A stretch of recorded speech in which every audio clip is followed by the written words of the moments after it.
मेरे पाकिस्तानियों, वही हुआ जिसका खतरा था। अब ये हो रहा है कि जो ढाका के यानी बांग्लादेश के फॉरेन मिनिस्टर हैं वो इंडिया पहुंच रहे हैं। बांग्लादेश के वजीर खारजा का आने वाले दिनों में इंतहाई अहमियत का हामिल विजिट भारत में होने जा रहा है। इंडिया और ढाका की जो टाइज हैं वो बहुत स्ट्रेंथन हो रहे हैं।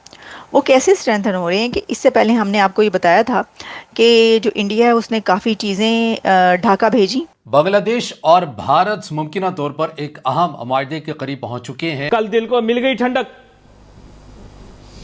नहीं कल दिल को मिल गई ठंडक। भाई ना इतराओ ना गुरूर तकब्बुर करो, मेरी सीधी सी बात मानो।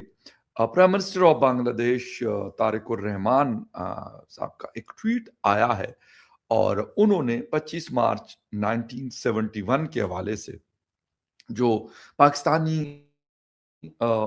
आर्मी ने या पाकिस्तान की फोर्सेस ने उस वक्त एक ऑपरेशन किया था, उस हवाले से एक बहुत लंबी चौड़ी बात की है। और खबरें ये भी सामने आ रही हैं कि भारत, अमेरिका और बांग्लादेश क्या एक नया इत्तेहाद बना सकते हैं।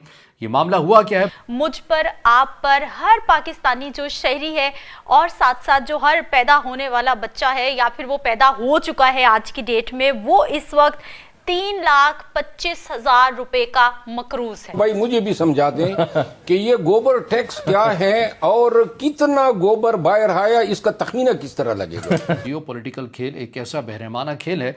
और इंडिया में जो है वो उनकी बातचीत होगी, किसके साथ मुलाकात होगी, डॉक्टर जयशंकर के तरफ भी ब्रेकिंग न्यूज़ ही है। और वो ये है कि इंडिया और ढाका की जो टाइज हैं वो बहुत स्ट्रेंथन हो रहे हैं। वो कैसे स्ट्रेंथन हो रहे हैं कि इससे पहले हमने आपको ये बताया था कि जो इंडिया है उसने काफ़ी चीज़ें ढाका भेजी, और इसके अलावा भी कुछ खबरें ऐसी थी जो हमने आप तक पहुंचाई। अपने 1-2 दिन पहले के प्रोग्राम में मैंने आपको बताया था। अब ये हो रहा है कि जो ढाका के यानी बांग्लादेश के फॉरेन मिनिस्टर हैं वो इंडिया पहुंच रहे हैं। और इंडिया में जो है वो उनकी बातचीत होगी, किसके साथ मुलाकात होगी, डॉक्टर जयशंकर के साथ यानी अपने काउंटर पार्ट के साथ। External affairs minister of India doctor Jaishankar के साथ खलीलुर रहमान साहब जो है बांग्लादेश के फॉरेन मिनिस्टर, उनकी मुलाकात होने जा रही है। तो देखिए ये जो है ना, ये इसको आप हल्के में मत लें, क्योंकि इससे ही पता चल रहा है कि दोनों कंट्रीज़ के बीच जो टाइज़ हैं वो स्ट्रेंथन हो रहे हैं। जो रिलेशन ख़राब हुए थे, अब इसका मतलब है कि इंडिया बांग्लादेश के बीच जो रिलेशन ख़राब हुए थे सही हो गए। तो फिर इसका मतलब है कि क्या पाकिस्तान के साथ बांग्लादेश के रिलेशन ख़राब हो गए हैं? क्योंकि पाकिस्तान तो ये कभी भी नहीं चाहेगा कि बांग्लादेश के रिलेशंस इंडिया से अच्छे हो जाएं। इतनी मुश्किलों से कर आके तो वहाँ पे वो उसके शेख मुजीबुर रहमान के खिलाफ इनकलाब लाए हैं जी। इनकलाब आया इतनी मुश्किलों के बाद, वो इतनी जल्दी जो वो ख़त्म भी करवा लें, सारे वो सफाया करवा लें, यानी कि पानी फेर दें उसके ऊपर। ऐसा हो नहीं सकता। तो बीच में जो है कुछ ना कुछ तो होगा, और उसमें जो है वो ये कहेंगे भाई ये कैसे आप किधर चल पड़े। लेकिन देखिए ये बात ऐसी है कि जैसे कोई भी फॉरेन मिनिस्टर कहीं पे भी जा सकता है, हम बच्चों वाली बातें कर रहे हैं, और बांग्लादेश ने एक ना एक दिन इंडिया के पास जाना ही था, पहुंचना ही था। अच्छा, नाउ ईरान विल बिकम कटोरा खान। ईरान तो पहले कटोरा खान है, तुसी की कह रहे हो। ईरान तो कभी मतलब कि हमेशा की भूपेंद्र, उनके ऊपर तो पता नहीं कितने अरसे की सैंक्शंस लगी हुई हैं। हाँ, पाकिस्तान की तरह मुहारक के सामने हाथ नहीं फैलाते थे, उन्होंने फैलाना पैना है। बांग्लादेश के वजीर खारजा का आने वाले दिनों में इंतहाई अहमियत का हामिल विजिट भारत में होने जा रहा है। और खबरें ये भी सामने आ रही हैं कि भारत, अमेरिका और बांग्लादेश क्या एक नया इत्तेहाद बना सकते हैं। ये मामला हुआ क्या है बांग्लादेश के साथ, तमाम सूरत हाल को आज के इस व्लॉग में समझने की कोशिश करेंगे। हम हमेशा इस प्लेटफॉर्म से ये कहते हुए आए हैं कि जियो पॉलिटिकल खेल एक ऐसा बेरहमाना खेल है कि इसमें फौरी तौर के ऊपर 1 से 2 डेवलपमेंट के बाद आपको कोई भी राय नहीं कायम कर लेनी चाहिए।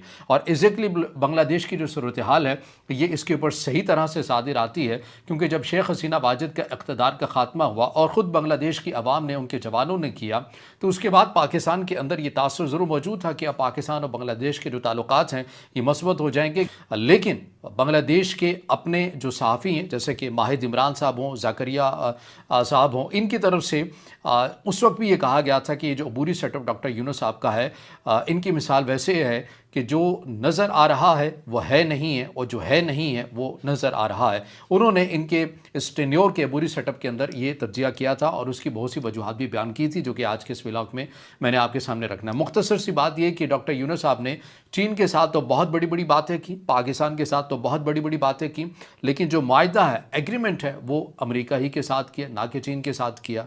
ना कि पाकिस्तान के साथ किया।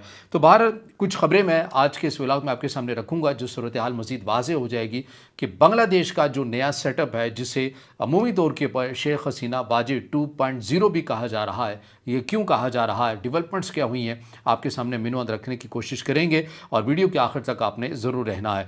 तो मामला ये है कि BNP की जो एक नई क़यादत आई, एक सियासी जमात की, तारिक रहमान साहब बांग्लादेश के नए वज़ीर-ए-आज़म बने। इन्होंने आते साथ ही भारत के साथ अपने ताल्लुकात को दोबारा से रीसेट करने के लिए और एतमाद को बहाल करने के लिए कोशिशें जो हैं वो अपनी तेज़ की। पहला इक़दाम क्या किया, 1 से 3 मार्च 2026 को खबर सामने आई कि बांग्लादेश की जो खुफिया एजेंसी के सरबराह हैं उन्होंने बड़ी खामोशी के साथ भारत का विज़िट किया है। और किन से मुलाकातें की हैं, भारत की खुफिया एजेंसी के जो सरबराह हैं उनके साथ मुलाकात की, मिलिट्री इंटेलिजेंस के जो हेड हैं उनके साथ मुलाकात की, और भारत के कौमी सलामती के मुशीर अजीत डोभाल के साथ उन्होंने ये मुलाकात की।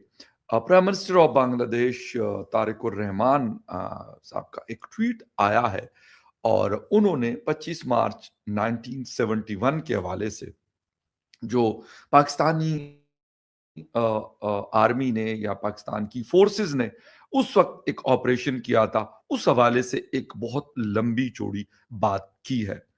अच्छा, एक तो ये है कि खालिदा जिया साहब के बेटे हैं वो, और जो एक्सपेक्टेशंस थी पाकिस्तान की, मुझे तो ऐसे लगा कि 2021 में जब अफगान तालिबान ने टेक ओवर किया और एक बड़ी आवाज चली थी पाकिस्तान के अंदर कि अब तो बस अफगानिस्तान हमारे हाथ में होगा, जो हम कहेंगे वही होता रहेगा। लेकिन पिछले 1 महीने से हमारी डायरेक्ट उनके साथ जंग चल रही है बॉर्डर के ऊपर। इसके साथ साथ एयर स्ट्राइक्स और ये सारी चीजें हुई हैं। अच्छा, जब अगस्त 2024 में एक बहुत बड़ा चेंज आया और जो उस वक्त की प्राइम मिनिस्टर थी मैडम शेख हसीना वाजिद साहिबा, उनको अपनी कुर्सी छोड़नी पड़ी और उनको इंडिया जाना पड़ा।